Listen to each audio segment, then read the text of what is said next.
So this is the way I'm going to begin this process, making paper patterns for the various panels that I'm going to break this up into. I'm not going to try and make it out of one piece of metal. It would be ridiculous for me to try to handle that by myself, just based on the size of this thing. It's going to need to be wheeled in places to add compound shape in order to stiffen it up. So we don't have the capability of wheeling a piece of metal this large, cover this entire piece. Anyway, this is what I'm going to be doing. I'm going to be breaking it up into segments. There's going to be a curved piece over here that I'll do separately. Then this one piece here, and then the side of this power bulge, then the center of the power bulge, and of course the opposite side. One of the things that I had to do before I could proceed with a lot of this is I had to mock up where the hood graphic is going to go, relative to the center of the hub line, relative to the center of the fender, in order to know exactly how big I'm going to be able to make this opening. You can see there's a support back there that I have to avoid, and so the grill work's going to fit in here. So backing up actually from the graphics as per the drawing of this car, and hopefully that'll give me a good guide as to where everything's supposed to land. Again, it's a little difficult working with a 3/4 view of the car, which is basically, this is a 3/4 view, which is the roof, the side, and the front. But that's all I have to work with, so I'm going to go on from here. And so I'm going to be proceeding with probably the center bulge first, because that's going to be quite a large piece to try and handle by myself. It's pretty long, and I'm going to have to do some wheeling on that, and we'll see how that goes. Okay, here's the power bulge shape, just roughed in. It's all flat now. It hasn't got any compound shape to it. As you can see, it's sticking out there and has to be trimmed in a bunch of different places, and curvature has to be added and dropped down onto this flange.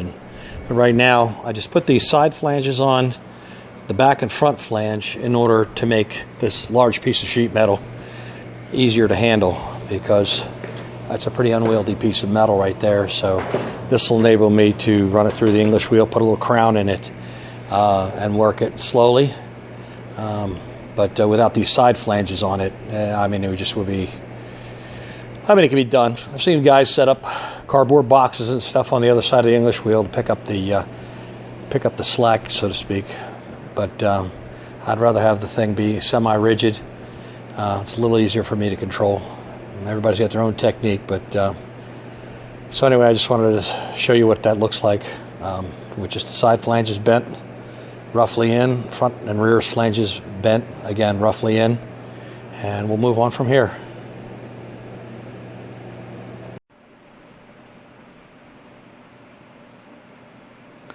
Okay, so I've pulled this down a little bit more, trimmed off, kept going back and forth. It's kind of a juggling act.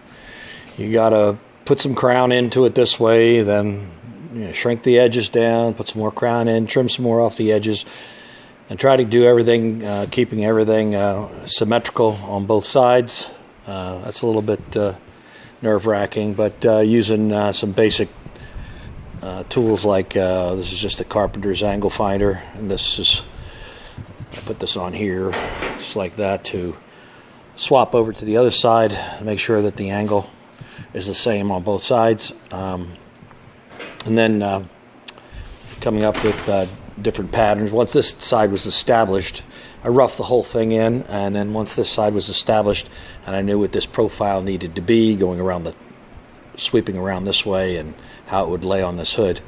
I'm not there yet, by the way. This is just the initial part of getting to lay down. Now I have to hook it to the hood, lift it up, and see how it interplays with the substructure. It might be way high off the substructure for all I know underneath, and it might need to be trimmed down some more, drop down. Who knows? I might be right on the money. Yeah, fat chance of that. But anyway, that's where we're at with the hood bulge. and you know, there's more detail to add to it, obviously, but this is we're just thrashing through it.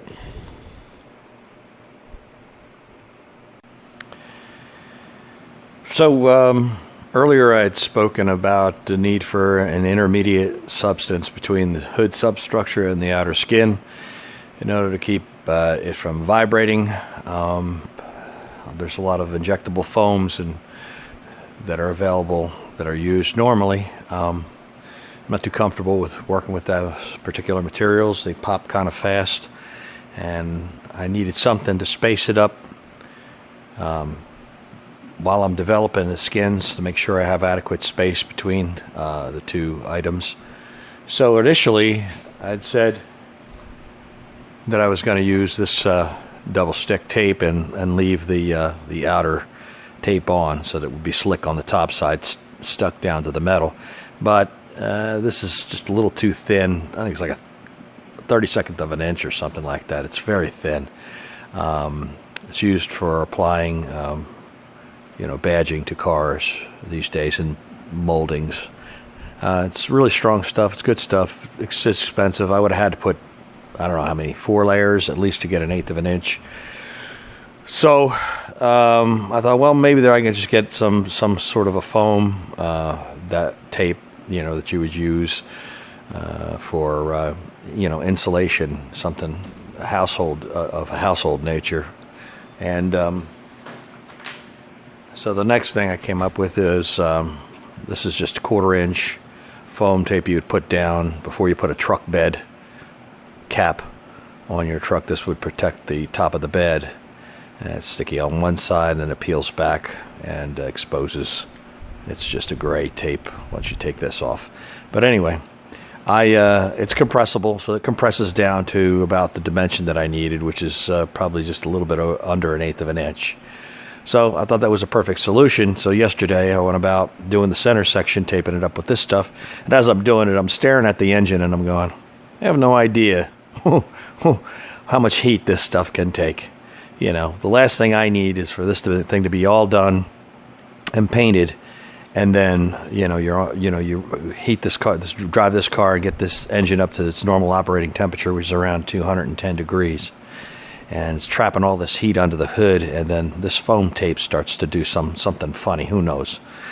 Maybe it wasn't going to happen, but you know, I've got to think about these things a little bit harder when I do them. So I end up spending like a couple hours just peeling this stuff off. So if anybody wants to know, the glue on this is really good if it's stuck down to a sealed surface, if you're using it for other applications. But like I said, I couldn't be sure that this would be good in this application. Anywhere else on the car, I wouldn't have a problem with it in a fender or a door. If I wanted to use this to separate the outer structure from the skin, keep it from rattling and vibrating, I wouldn't have a problem with this. But right here over top of the engine, that's a little bit iffy. So what I ended up doing was I had some material left over from when I did my Dodge Charger project, which I bought an underhood blanket, which is a large piece of fiberglass matting that has a rigid surface adhered to one side, and that's the side you basically expose to the bottom. Actually, you could do it either way, but it's meant to insulate the hood from the heat of the engine, and I had some left over, so I cut it into strips. Now you can see this is about 1/2 of an inch thick, but it has good compressibility, which is what I was looking for. But in addition to that, I went ahead and I glued it down with RTV silicone, which is high heat silicone, which is used on engine blocks. So I'm going to say that the glue I used is good. I'm also going to say that this is meant to protect against the heat of the engine, so this is a good pad for the intermediate.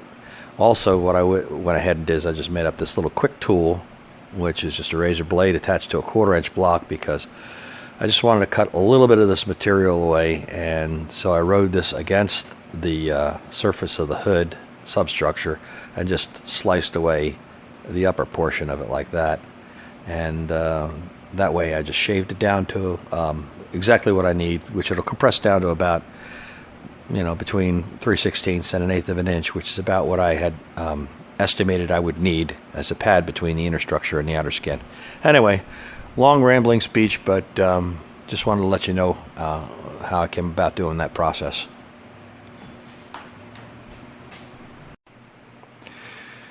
Well, here's a bit of a Rube Goldberg setup, so I could run this through the bead roller myself, get these two character lines in the top of the power bulge. Had to set up something to where it would roll over. I've got a little piece of PVC tube suspended between two body stands with some brake rotors to hold it down, give it a little weight. And this over here is to get it started. As I'm moving it through, I have to crank it down, starting so it fades in and gets deeper, then fades back out at the ends. But just thought I'd show you that setup.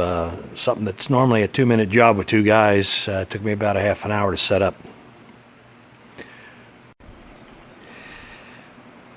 Those little lines that I bead rolled in there are to follow the drawing, the concept drawing, as far as how it should look, but also they do add a bit of structural rigidity and stiffen up that large expanse. They break it up a little bit side to side here, so it's not such a large bubble, and it stiffens it up quite a bit.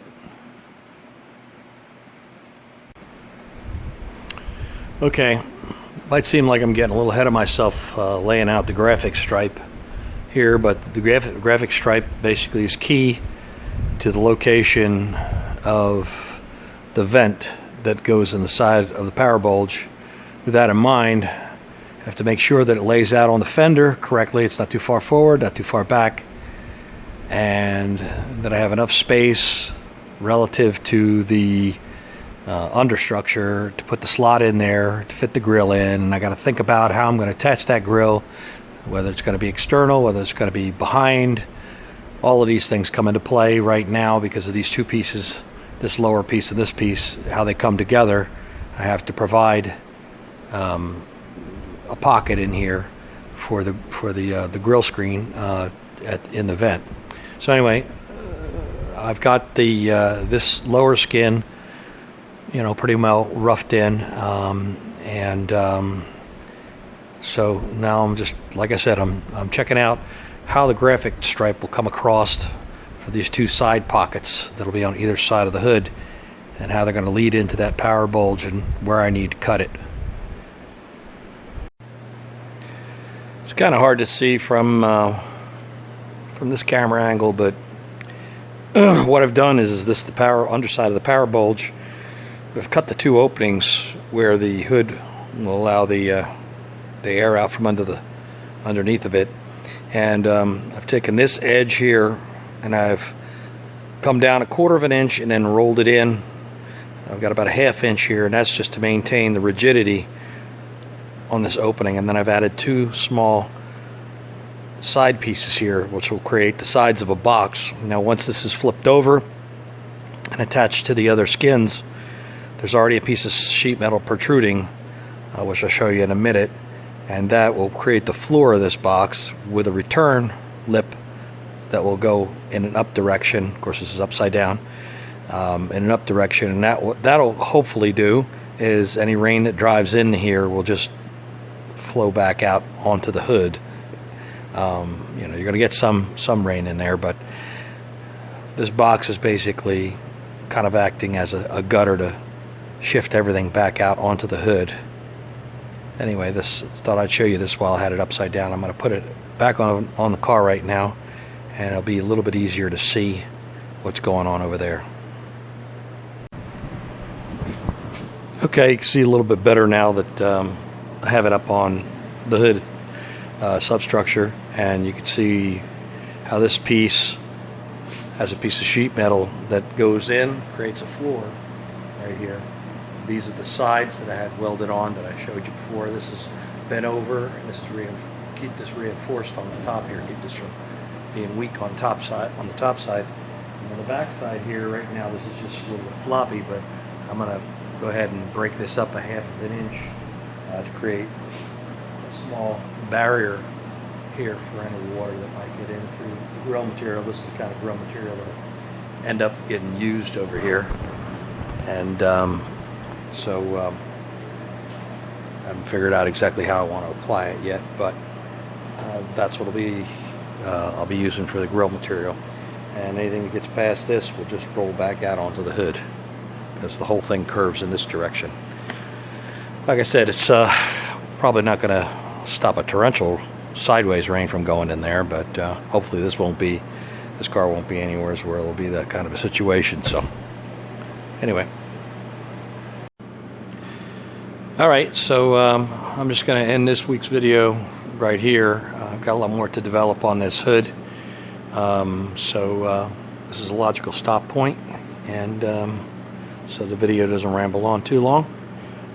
So thanks for watching again, and I'll see you on the next one.